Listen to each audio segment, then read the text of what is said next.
to people in the greatest need across Gaza. This model of coordination has now been agreed upon by the government of Israel and to be extended to all of Gaza. This new process will allow for safer movement of aid deliveries through all crossings, to include the vital land crossing we desperately need to be fully operational. The needs in Gaza are staggering, and the humanitarian conditions in Gaza are unacceptable, and very significant challenges remain for delivering sufficient life-saving humanitarian assistance to Gaza, including the closure of multiple land crossings, insecurity, and logistical and capacity constraints. From the early days following October 7th, the President, the Secretary of State, and the U.S. government worked to open crossings and to facilitate humanitarian assistance, and we will continue to press for the conditions to ensure the safety of humanitarian actors and activities, open additional land crossing, remove impediments to the delivery of humanitarian aid, and do far more to prevent the innocent loss of lives and the killing of innocent civilians, including, of course, humanitarian workers.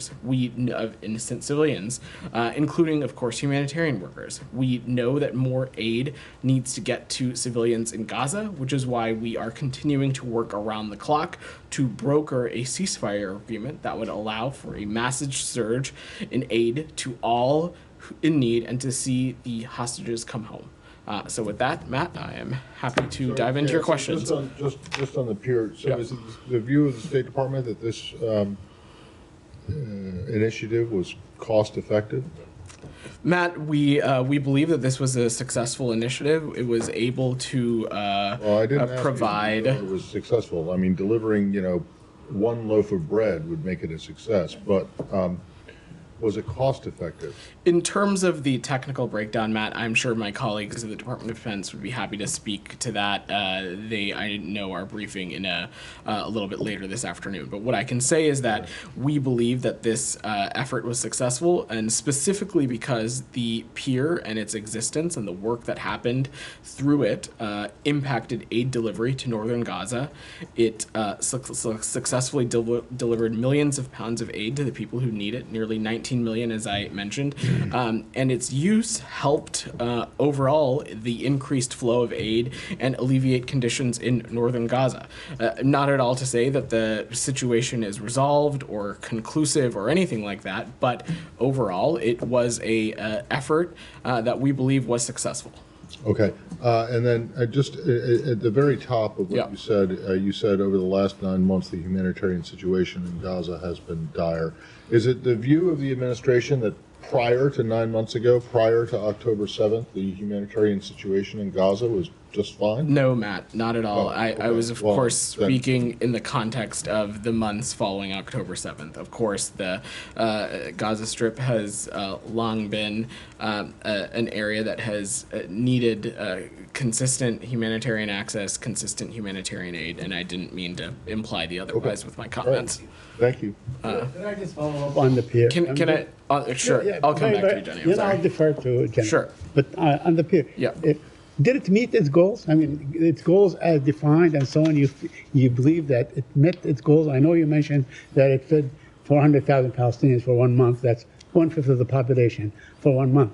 But that was exactly the intended goal, that it will feed 400,000 Palestinians for 1 month? Sorry, there was not a technical goal or a logistics or a inflow or a throughput goal. What we are talking about, and when the president announced this at the State of the Union, what we were talking about was a all of U.S. government effort to ensure that we were leaving no stone unturned and that we were looking at the issue of getting more humanitarian aid into Gaza through every angle. That includes land crossings, that includes airdrops, that included this pier option as well. That's what this is about, is us trying to pursue every possible alternative to ensure that we can get humanitarian aid into Gaza. And in that effort, this pier was successful for all the reasons that I laid out. Now, certainly, as I said to Matt, the humanitarian situation in Gaza continues to be dire, and we will continue to work with humanitarian partners in Israel, partners across the region, to look at what other avenues are at our disposal to get humanitarian aid into Gaza. I believe Ashdod Port will continue to play an important role, especially for aid that is moving through Cyprus. We'll continue to work closely with our partners in Israel and others in the region to do everything we can to get more land crossings open. So this is not at all not at all to say that the humanitarian picture in Gaza is perfect. What I mean to say is that this pier served a purpose. We believe that purpose was successful in what it was able to accomplish, and we will continue to work hand in hand with partners at USAID, at the Pentagon, and the region to make sure that there are other avenues being looked at also. I defer to Jennifer, then I'll take my turn. Sure. Jen, go ahead. Was this aid actually distributed within Gaza, Vedant? Because WFP had to suspend its operations due to security issues, and I know they did a one-off thing to move it all to their warehouses, but was it actually distributed to the people? My understanding is that there has been, some of the aid has been able to be distributed. I would defer to USAID and humanitarian partners to, again, speak to the specific throughput. But yeah, I don't have any updates on that beyond. And then the coordination cell you mentioned, when did the Israeli government agree to? I don't have any specifics on diplomatic engagements on that, Jenny. I will just know that this is separate than the cell that we have talked about previously. When So this is a new cell? Correct.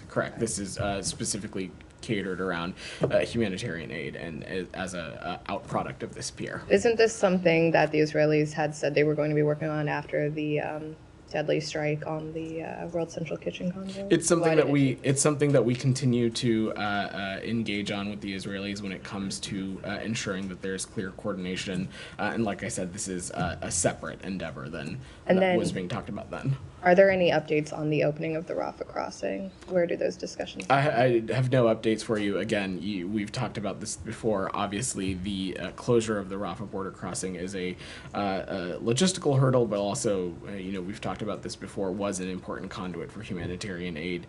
We're continuing to work and have discussions around that. But broadly, we are doing everything we can to get a ceasefire agreement across the finish line, because we continue to believe that it is the most potent way to get a surge of humanitarian aid into the Gaza Strip. And then my last question on Gaza. There was a very disturbing BBC report earlier this week about a man who had Down syndrome, whose mother said he was attacked by IDF dogs and left to die. Does the State Department tracking this report? Have you asked the Israeli government to investigate? I'm not aware of this specific report, Jenny, and I'd defer to the IDF to speak to it specifically. Broadly, though, not speaking to this specific instance, it has been our clear call that rules of engagement, that protections for civilians be respected and abided by throughout the course of this conflict. But I don't have much about this specific incident, but I'm happy to check. Said, then I'll come to you, Nick. Yeah, the Israeli Knesset yesterday voted against the Palestinian state ever. So do you have any comment on that? Would that sort of make you adopt a different approach, or would you have like a mechanism to ensure that there is going to be a Palestinian state, despite now it is legislated into law, or will be legislated into law, that no Palestinian state will ever emerge? So look, Said, I'll let Israeli officials speak to their own legislative chamber and the actions that chamber takes. But the United States is committed to advancing enduring peace and security for Israelis and Palestinians alike. And we believe that the practical and way for that is a two-state solution, a Palestinian state that is standing side by side with Israel. We believe that is the only way to advance an enduring peace, and it is also something that we believe it is in Israel's security. To realize vision, Israel must be a partner to the Palestinian people and Palestinian leaders. And as we have said before, we will continue to engage Israeli leadership at the highest levels in making this clear. Yeah, but the Knesset makes the laws for Israel, like our Congress makes the laws for us in this country. So, I mean, with all due respect, if it remains contained to rhetorical commitment, I mean, it doesn't make any difference. Would it make any difference? Is the United States, in other words, willing or able to take some steps to actually So make this happen? I'm going to go out on a limb and say that neither you nor I are experts in Knesset law and legislation and things and products that come out of the Knesset. So I will leave that analysis to others. What I can say is that the United States approach to a two-state solution has not changed. Our prioritization of that has not changed. So can I just, sorry. So you have no opinion at all on this? We certainly have an opinion, Matt. What I don't have is an analysis. What is it? Our opinion is that we believe that a two-state solution is necessary, not just for Israel's security. I know what your opinion on a two-state solution is. What's your opinion on the legislation? I think it can be safely implied that a piece of legislation that is in opposition to a two-state solution is not something that we would be thrilled about. But again, I don't have the expertise or the analysis of this legislation to know what bearing it would have on the overall process. What I can say, though, Matt, is that this is something that we're going to continue to engage directly with Israeli leaders on. We believe that this is the direct and most credible and real path forward for Israel's security to get the region out of an endless cycle of violence. And that's why we have continued to call on a two-state solution being a cornerstone of every iteration and conversation that we have when we talk about the future of this region and the future of the Israeli and the Palestinian people. Okay, but I'm just, it's interesting to me that you don't want to come out, you wouldn't come out and say, right, this off the top, in response to the first question, that this is not something that you oppose, and that this is because I can recall less than 2 months ago, you guys weighing in very significantly on Georgia's parliament passing a law that you didn't like, on Uganda's parliament passing an anti-LGBTQ law that you didn't like, and there was no reticence at all, Matt, for you guys to call it out. And now it's like pulling teeth to get you to say something. I don't think it's like pulling teeth. This is something that my understanding is just passed earlier today or within the past 24 hours.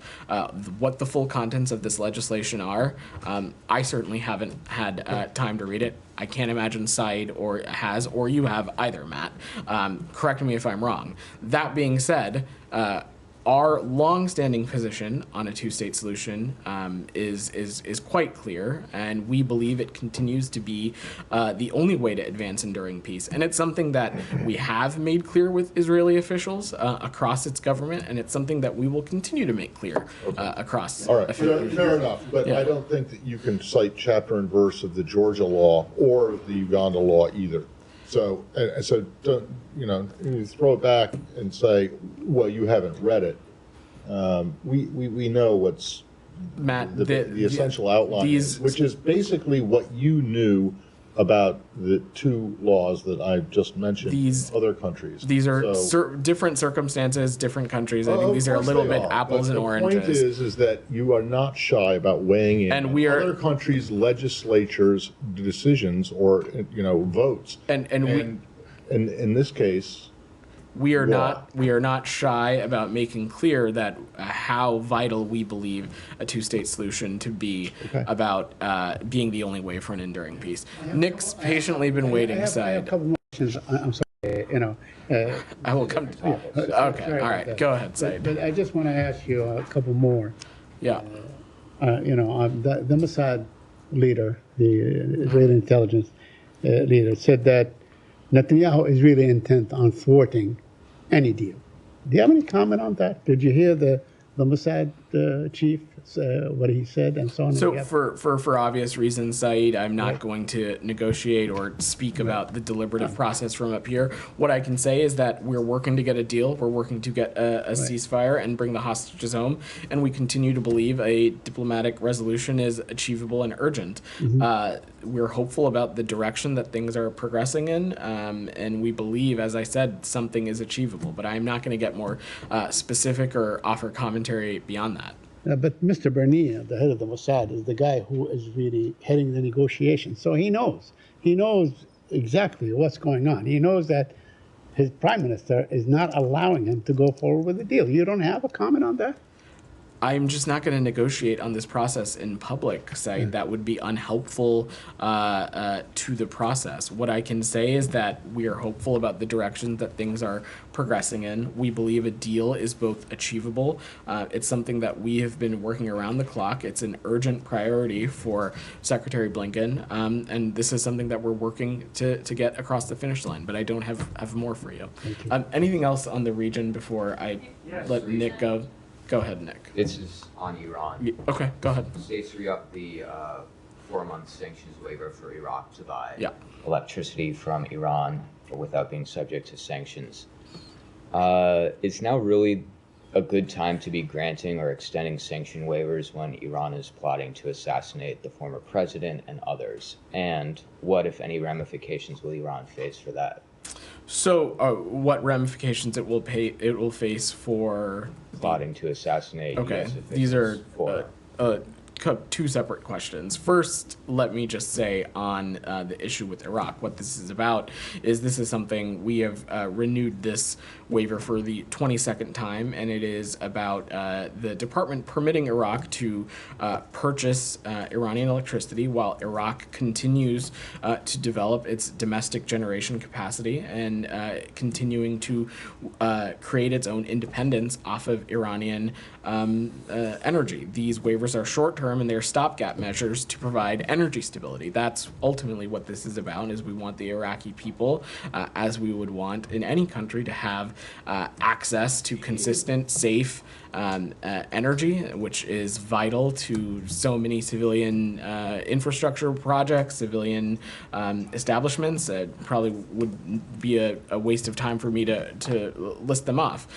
Simultaneously, though, Nick, we are also encouraging the Iraqi government to take meaningful steps to accelerate its efforts to wean itself off of Iranian energy sources. And over the past number of years, we have also seen that. Currently, our estimates are that it relies on Iran for about 25% of its energy.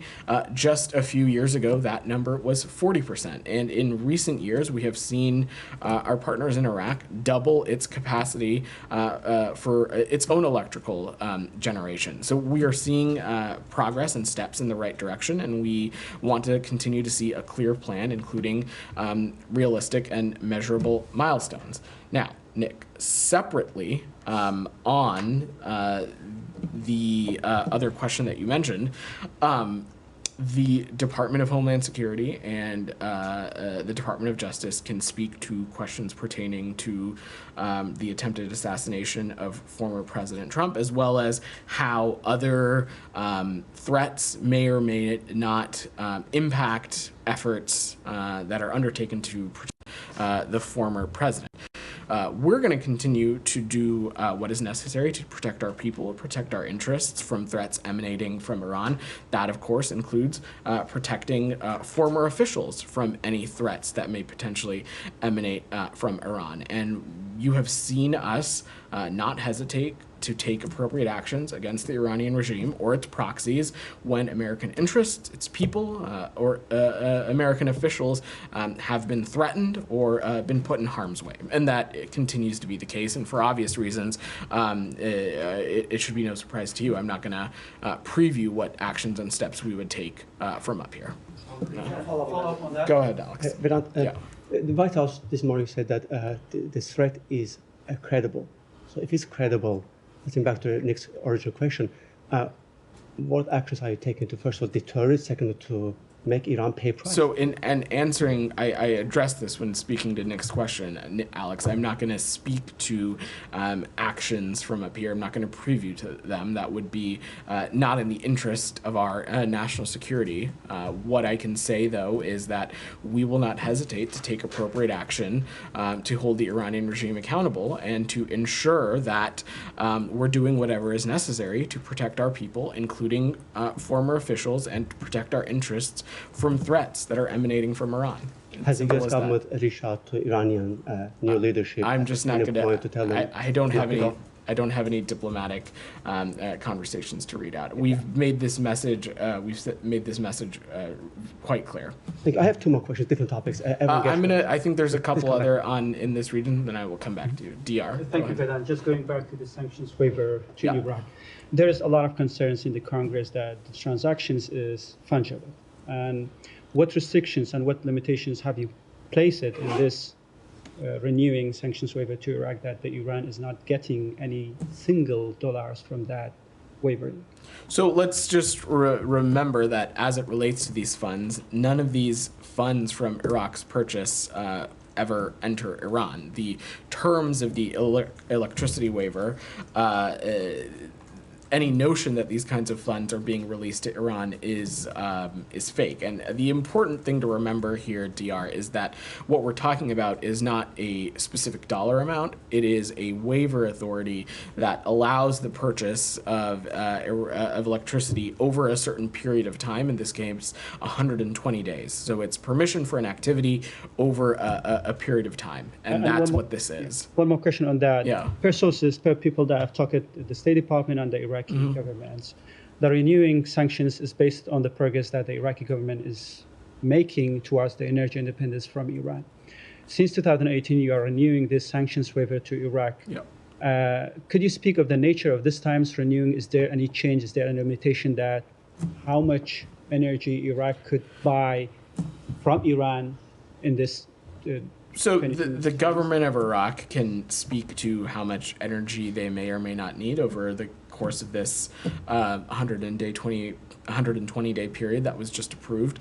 But to the first part of your question, I just talked about in answering Nick's question, we have, over the past decade, have seen some measurable steps of Iraq weaning off Iranian electricity. Like I said, currently we anticipate that they are relying on Iran for about 25% of their electricity. A number of years ago, that number was 40%. Also, in recent years, we have seen Iraq double its electricity generation capacity at home. So we are seeing steps in the right direction when it comes to weaning itself off of Iranian energy, and we'll continue to keep a close eye on that plan. Rabia, go ahead. Thank you, Vedant. I just wanted to follow up on my question yesterday. The photo of Israeli soldiers posing in front of the Turkish Palestinian hospital in Gaza.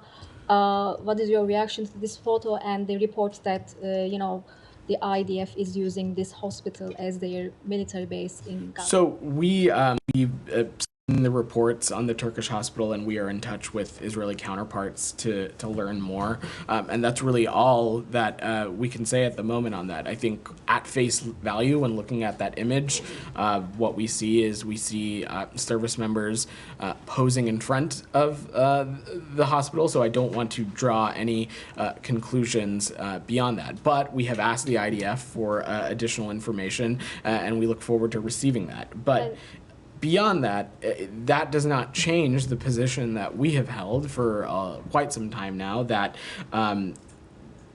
Israelis need to conduct their operations in such a way that civilian infrastructure, like hospitals, like schools, that harm to those kinds of infrastructures are not brought about by their operations. And that continues to be our position. Will the U.S. make its own assessment in this case on whether or not IDF is violating international law? Because this is not the first time we are seeing photos of Israeli soldiers we have asked our civilian infrastructure and using hospitals as their military base. There are many reports about we're in touch with our Israeli counterparts, and we're looking to understand more, and that's where we are in the process on this for now. Go ahead. Sure, go ahead. So Russia's deputy foreign minister said today that Russia does not rule out the new deployments of nuclear missiles in response to the planned U.S. stationing of long-range conventional weapons in Germany, with Interfax citing him as saying that the defense of Kaliningrad between Poland and Lithuania was a particular focus. Would you be concerned about such a deployment, or do you view this as posturing? And have you thought through possible responses? So certainly wouldn't speak to responses from here, and obviously colleagues at the Pentagon can speak to that in greater detail. Of course, any kind of rhetoric, language, when talking about the use or deployment of nuclear warheads is of course, concerning and something that we'll continue to pay close attention to. This is something that we have seen the Russians do and say and thump their chests a little bit on for for quite some time now, dating back to even the early months of their aggression into Ukraine. So I just don't want to speculate, but we are of course continuing to monitor closely. Okay, and then Germany next year plans to cut in half its military aid to Ukraine, saying it hopes that Ukraine will be able to meet the bulk of its military needs with 50 billion in loans from the proceeds of frozen Russian assets. Do you think those loans will be sufficient? So obviously, when we're talking about the use of those sovereign assets, that's something that the G7 worked very closely on. So we no doubt believe that is something that will be able to bolster the Ukrainians' efforts when it comes to defending their territorial integrity and sovereignty. As it relates to the Germans and their own budgetary decisions, that's an internal process for them to speak to. What I can say is that over the course of this conflict, our German partners have been irreplaceable and amazing to work with when it comes to supporting our Ukrainian partners. And broadly, our allies and partners across Europe have continued to shoulder an immense burden when it comes to supporting the Ukrainian people. And we have no reason to think that kind of support across Europe, including in Germany itself, would not continue. And Germany's plans come despite concerns that U.S. support for Kyiv could potentially diminish if Trump returns to the White House. Have you had conversations with your German counterparts about these plans to cut aid in this context? We talked to it's important to remember Germany is one of our most key and important partners in Europe. We talk to them regularly around the clock. I don't have any specifics to share on this news, though. But does this increase your concerns about the future of military aid for Ukraine?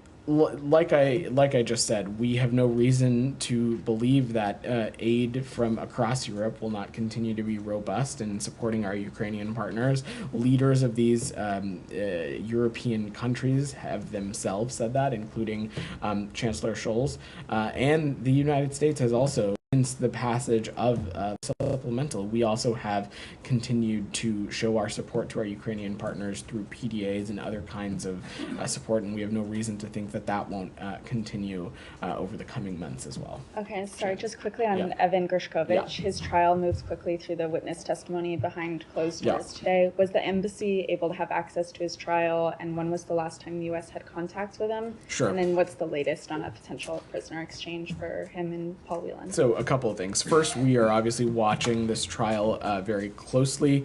Embassy Moscow was not able to be at the courtroom given the short notice that they were provided of its date and some additional logistical hurdles that they faced. In terms of the most recent consular visit, Ambassador Tracy visited Evan on May 23rd. And broadly, let me just say that we have been clear from the get-go that Evan did nothing wrong and should not have been detained. To date, Russia has provided no evidence of a crime and has failed to justify Evan's continued detention. Evan should not be detained. Paul Whelan should not be detained, and both of them should be immediately released. As it relates to where we are in the process, I'm not going to speak to negotiations in public. We are seeking the release of Evan Gershkovich and Paul Whelan as soon as possible.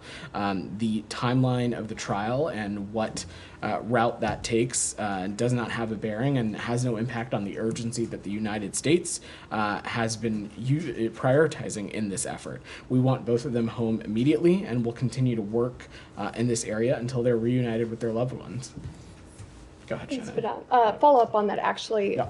So Evan Gershkovich is due in court again tomorrow. Will U.S. diplomats be on hand for that hearing or attempt to gain access? We will certainly attempt to gain access. I don't have any more specific than that, but I'm happy to check with the team in Moscow and see if we can follow up with you. Thank you. And the timeline of the trial that seems to have rocketed forward, does the State Department have any insight into why this timeline has been moved up? Is it because perhaps Russia is hoping to secure a deal? I don't have any assessment on why Russia moved the trial up to this month. What I can say is that this timeline, first, I think it's important for us to note from here that this whole legal process is a sham for Evan. He is being wrongfully detained. He did nothing wrong. We have been clear about that from the onset.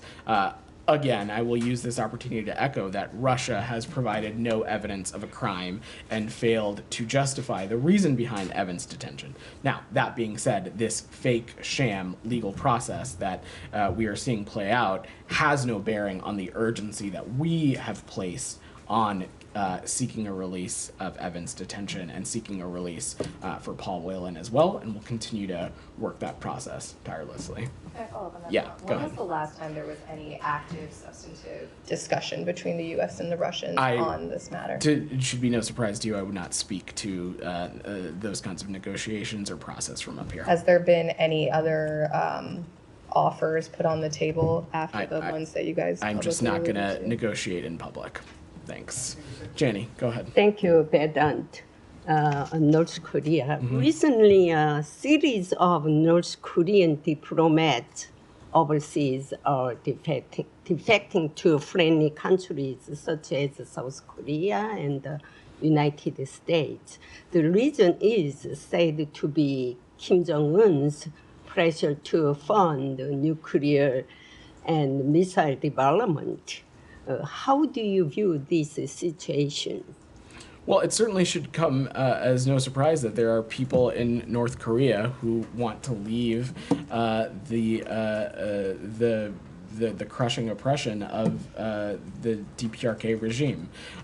Specifically, though, Jenny, I don't have anything to offer on the process. I'm sure our colleagues in the ROK MFA may have more to speak to any specific defections, but from our vantage point, should be no surprise that there are members of the North Korean community who want desperately to be somewhere where their basic rights are protected, where they have ease of access to democracy and basic human principles and freedoms. In a past year and a half, 20 North Korean diplomats have defected to South Korea. How many North Korean defectors have recently come to the United States? I'm not aware of such a number. I'm not aware, but I'm happy to check with the team for you, Jenny. Thank you. Yeah. Thank you. Go ahead. Thank you, sir. Two questions, please. Thank you so much. One, as far as U.S. diplomacy and foreign policy is concerned, this senator story from New Jersey has become a global issue now. My question is that many countries may have affected or may have benefited from his being on a long time on a foreign policy or a committee on international committee on foreign policy issues. How the relations will be with those countries who may have benefited from his being on the committee on. So, Goyle, I appreciate your question, but I am just going to defer to the Department of Justice, given that continues to be an ongoing law enforcement matter. And second, sir, as far as U.S.-India relations again, Prime Minister Modi's visit to Moscow, meeting with Russia's President Putin, was criticized here, even by the Ukraine president and many others during the NATO summit in Washington. So how our the relations with the U.S. and India is concerned as far as the visit and NATO here is concerned today, if you have any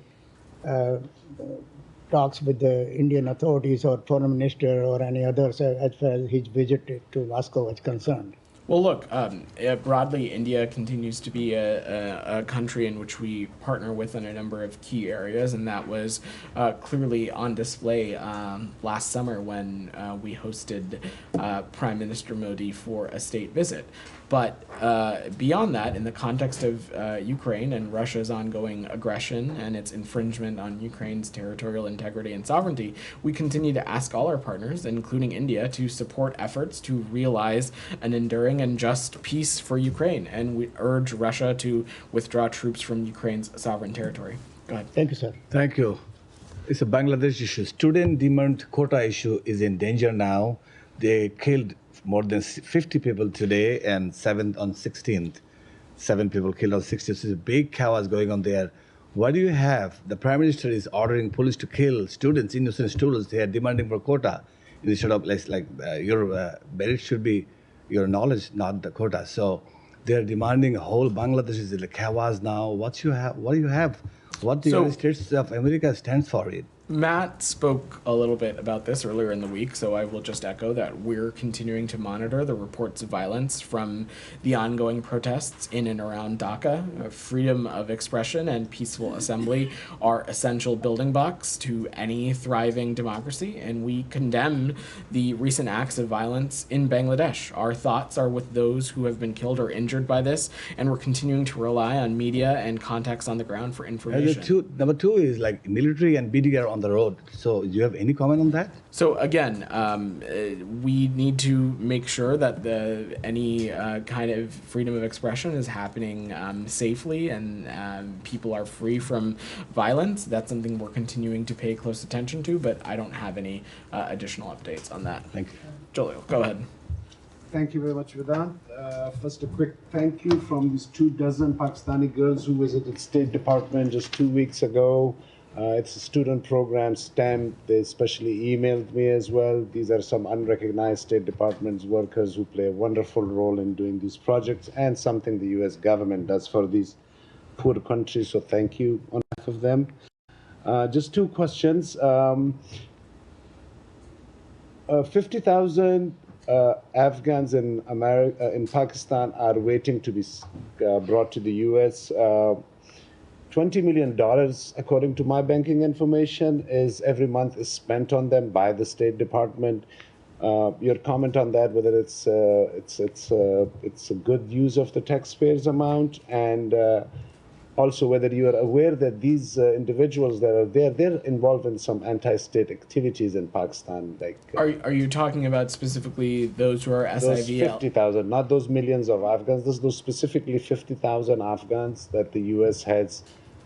They are holding them in Pakistan because the U.S. is doing their process to be brought to the U.S. Right. So for Afghan allies and partners who may be eligible for relocation to the United States through the various sort of pathways that may exist, whether it be SIVs or others, we continue to focus on doing everything we can to process those applicants as swiftly as possible.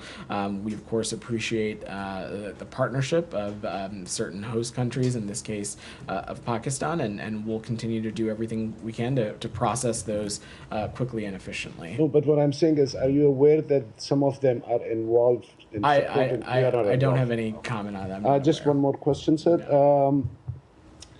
In Pakistan, several journalists have now started using this term emergency, which is basically a sweet word for martial law in the country. Has it passed your ears that these discussions are going on in Pakistan, and your thoughts on that? It is not. Thank The you. pink. Go ahead. Thank you very much. Yeah. Please give us an update or maybe details about U.S. Envoy Brett McGurk's visit to Middle East. Brett McGurk works at the White House, so I will let them speak to any of his engagements. What I can say broadly about the efforts to get a ceasefire, as I said when answering both Matt Lee and Saeed's question, is that we are continuing to work this around the clock. We think that it is a vital step that's necessary to do everything we can to get the region out of endless cycles of violence. It will be irreplaceable in surging humanitarian assistance into Gaza, and it will be critical to making sure that all of the hostages are released as well. Go ahead. Go ahead. Thanks. On the humanitarian truce in Eastern Democratic Republic of Congo, what specific moves is the U.S. taking to ensure that this truce holds? So this is something that we are working closely on with the parties. We're going to work closely with the government of the DRC, Rwanda, and Angola to support regional diplomatic efforts to reach a durable cessation of hostilities and set conditions for the voluntary return of displaced populations. We're closely monitoring the truce, and we are going to work closely with the ad hoc verification mechanism. Since you've asked the question, I also want to offer that through USAID and the Department of State and others, we've allocated more than $620 million in humanitarian aid to the DRC in fiscal year 2023, as well as that, and that does not include our support to the UN peacekeeping mission in MONUSCO. And then what outreach is the U.S. administration making to Rwanda, which has been accused of supporting M23? I don't have any specific diplomatic engagements to share, Daphne, beyond just saying that this is something that we'll continue to work closely with appropriate governments. Go ahead. Thank you, and I have two questions on China, if I may. Human rights issues. This Saturday, July 20th, marks the 25th anniversary of the Chinese regime's persecution of Falun Gong. Will the State Department take any action against Beijing to mark this occasion? So I don't have any actions to preview from up here, but look, broadly, we have seen the PRC take a number of steps over the past many years that we view as a crackdown on human rights. One, it is something that we will continue to raise with PRC officials directly, and two, we won't hesitate to take appropriate actions from the U.S. government, and you've seen us done so. And on the second question, in a Hudson Institute event yesterday, researchers expressed alarm about Chinese authorities' ability to freely spread propaganda about Falun Gong in the West. Is the State Department concerned about this, and what is the action plan to counter such growing influence operations in the West, specifically in the U.S.? I will speak to this a little bit broadly because I don't want to speak about this a specific context. We continue to see, of course, that we are very vigilant about the threat that of certain countries pose when it comes to spreading misinformation and disinformation, not just within their own countries, but in other countries. Domestically, here within the United States, that is not the purview of the State Department. Of course, colleagues at the Department of Homeland Security and the Department of Justice can speak more to that. But broadly, in combating misinformation and disinformation around the globe, we're deeply engaged on this. It's something that the Global Engagement Center, it's something that the Secretary is prioritized on as well. Thank you, sir. A few days ago, another Pakistani journalist, Hassan Zaib, was killed in Pakistan. Overall, in 2024, 8 Pakistani journalists have been killed in a broad daylight. And these killings highlighting the growing threats to media workers in Pakistan. Any comments, any condolences? Journalists need to be protected, and they need to be allowed to do their jobs, whether that be the United States, whether that be Pakistan, whether that be in the Gaza Strip. That is something that we feel strongly, and it's something that is deeply personal to the Secretary. It's obviously personal to us and this team, having spending most of our days engaging with you all. But simply put, journalists need to be protected and need to be able to do their job. So last year, thanks everybody. Thanks everybody. Sir, thanks guys. 100%.